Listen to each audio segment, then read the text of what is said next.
Hey, friends, it is Friday, 9 a.m. Central. How are you?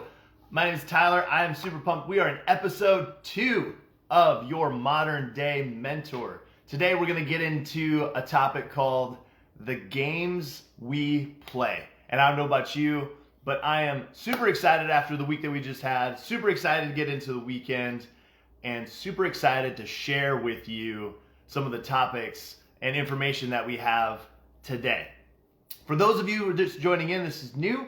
My name is Tyler Mohr. I'm a part of Mohr Success and Significance. I mentor millennials in life so that they create assets, so that they have different options and significance in their lives. And as you can see, I'm super passionate about what I do and to deliver as much value as I can to you today. So, just a little bit of a review. One of the largest questions, or the most popular questions that I get is, so mentorship in what? You say life. Well, we talk about 5 core areas in our program. We talk about personal development, relationships, health and wellness, business, finance, professional, and then cause and a purpose greater than yourself. Those are the 5 areas. What I've found were that most people feel a gap in their success in those areas or their significance in those areas. So those are the areas that we would be talking about in our program. So earlier this week, before we get into our topic of today, which is the games we play, earlier this week, just a reminder, we really called out some people that are doing an amazing job in some of these areas in their life. So if you haven't, check it out. Encourage these people on in our community as we start to build friends, relationships in a community around Mohr Success and Significance. Get in there and give them a high five, give them your favorite emoji, cheer them on. Because as we talked about in the past, these things aren't easy to do. Totally possible, totally achievable, but not easy, right? So do me a favor, check back at our last post, find those people, give them some encouragement, give them a shout out for doing such amazing work in their life. They would appreciate it, and so would I. Also this week, we talked about, or in an earlier post, about one of the first steps in leading yourself is taking 100% personal responsibility. And I think that is so key. We're going to talk about that a little bit more today in the topic of the games that we play, maybe from a different angle, but it's still there. It's still key. The number one thing I think to leading yourself is taking 100% responsibility for everything in your life, your actions, where you are. So without further ado, let us get into some of the examples for today with the games we play. One thing I wanted to say as it relates to the games we play is we're going to talk about games in our mind.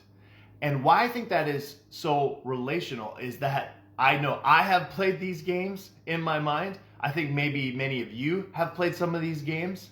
And what I've found is it's really hard, maybe even impossible, for me to win those games or get ahead of those games without the perspective of somebody else. We just get so caught up in the games in our mind that we almost can't break ourselves out of them. And so I think this is a few examples of really key why having somebody in our life, like a mentor, to help us give us perspective about some of these games that we're playing in our mind can be so helpful and help us reaching the next level or pushing through. All right, are you guys ready? We got 3 games. Want to see if you guys can relate to any of these. So one of the games that I find myself playing is the when-then game. Have you ever thought to yourself, well, when I get out of school, then I will do that. Or when I get that new job, then I will. Or when I get married, then I will. Or when I have kids, then. Or when I get the promotion, then. Or when I get that project done, I'll start on something else. See, it just goes over and over. And we play this game of the when, then. And it pushes so much of our expectation out into the future and actually helps us procrastinate some of the things that we may need to get done in the moment. And so it's always looking forward, always looking to something better, always kind of that destination that we're going to get to. Then things will get better. Then I will be ready. And I think in my experience, I've just kind of sat there and stewed and circled, and I find myself getting caught in a rut, right? It starts to put me in a rut of, okay, well, when that happens, but I don't move, right? And so I think that's where somebody can help with some perspective, come in and start to challenge us in ways of saying, well, do we really need to wait? Is it really when that happens, we can start doing some of these other things? So if you've related to that, maybe give me a number 1 in the comments if you're watching, or on the replay. Definitely do a hashtag replay. Let me know that you're watching this later. That would be fun to know. And give me number 1 if you relate to the first game. All right, second game that I found myself playing, the what if game. It's, well, what if I don't get a good score on that test?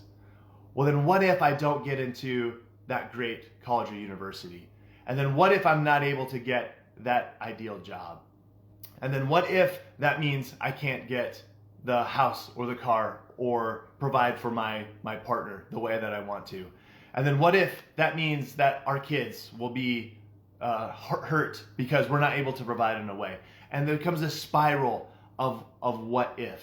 And different from the when then game, the what if game, I think, starts to really paralyze us.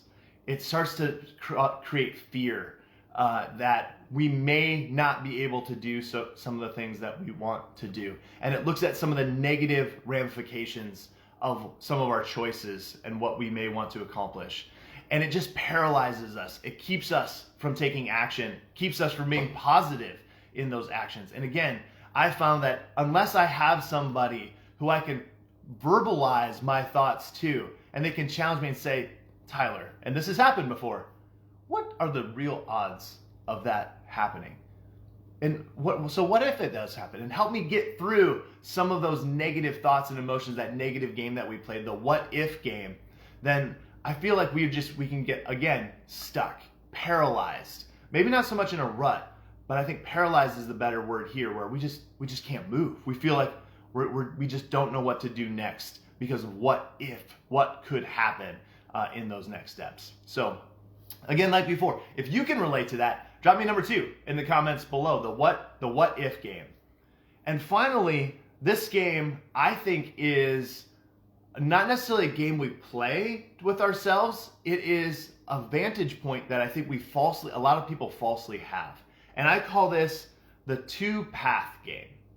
And what I mean by the 2-path game is, innately, we believe that there are 2 paths in life. There's the failure path, and then there's the success path or road. So we have this 2 roads, 2-path game, right? So on one hand, we're saying that I can go down only one of these roads at a time. And I would actually say that is something that we tell ourselves that actually isn't true. In my experience, what I've found is that it's actually yourself is here on the left, failure is in the middle, and success is on the other side of that failure. And it's one road, it's one path. You have to go through it. You have to make your way through some of those failures. And maybe it's not a true failure. Maybe they're challenges. Maybe they're setbacks, difficulties. But they're not 2 roads. I think sometimes, I know I have felt that way, where I'm on a path or a project, something that I want to accomplish. And I'm getting those struggles, and I'm getting that pushback, that resistance. And it feels like I'm on the wrong road. I'm on the failure road, and I'm not on the success road. But I can tell you through experience and fighting my own mental thoughts on this is that it's the same road. You're on the right path, but you have to push through. You have to go through those setbacks. You have to go through those failures, that resistance, to get to the successful outcomes. And so I want to challenge and break down the game or the paradigm in our heads that there are 2 roads. There's the failure road, and I want to stay away from that. And there's the success road, and everything is sunshines and rainbows. And that's just not the case. It is one road. We're on one path, and we have to go through those challenges in order to get to the other side. And again, I don't know about you, but I've had to lean on people where I've verbalized what I'm going through in those situations to really help me get through those scenarios, push through some of that resistance and get to the other side. So if you can relate to that feeling of being feeling like you're on the failure road, you're on 2 tracks and not 1 track, drop me a 3 in the comments below. I would love to hear more about what that may be like and as you're watching the replay. So as we think about these games that we play, one thing that I found really helpful, as I've said, is to have somebody, to have a mentor. And what I found is it's not exactly a common thought. And I was thinking about that. Well, why isn't it really a common thought to have somebody to really be speaking into your life, helping you, being a resource there for you, offering you perspective as you go through your life, and to really help you propel to the places that you want to go? And one of the things that I came to is, well, what's the most common outcome or desire that most people can relate to in their life? And I was thinking through that, and the most common thing that I can get to is really our day-to-day jobs. Everyone has a day-to-day job, and our outcome that we get from that is either every 2 weeks or every month we get paid. We get our paycheck. We get the outcome of our efforts. And I was thinking about that, and then things started to click in that if it's 2 weeks to your outcome, 2 weeks and a paycheck, a month and a paycheck, you don't need a mentor for that. You've probably found that way. You don't need help for that because it's only 2 weeks and you're doing the things that you may need to do. You meet those outcomes and they reward you with your income. And so that's pretty straightforward. That's pretty easy. Compare that to some of the things that we talked about in the 5 core areas of life, whether that's you're improving your overall finances, your professional, or your business, or relationships, or your own personal development, a cause and a purpose that you're dedicated to, or your personal health and wellness. Those things are not going to change significantly in 2 to 4 weeks. I hate to break it to you. It's going to take more time than that. It's going to take more dedicated focus, but it's absolutely possible and it's absolutely worth it. So that it takes a longer period of time. It takes more focus. And that is why I think it needs to have somebody like a mentor to go with you to help raise your success, because you are going to encounter challenges. You are going to encounter those mental mind games that we talked about. And without somebody to come alongside you, to offer perspective, to say you're on the right path, to offer you encouragement, keep going, I found that most people don't make it. They don't make those improvements, even though they're so possible in their life. That has definitely been my experience. It's been my experience right now as people pour into me and talk to me about the things that we're doing and saying, hey, you're on the right track. Hey, you keep going. So I would encourage you, if you've experienced those things above, the mind games, and you're in areas where you're like, yeah, I want to make 1-2% jumps, small changes in my life, but I've not been able to do that so far, then I would encourage you, right above here in our link in our description, there's an opportunity for you to book an assessment call with me, which is 30 minutes of us just talking together about what's going on in your life, how you want to make improvements, where you'd really like to be in the future. I'd encourage you to do that. It's not a sales pitch. It's not a sales call. It's right there to take advantage for you about, well, what would you like to have happen in your life, and see where we go from there.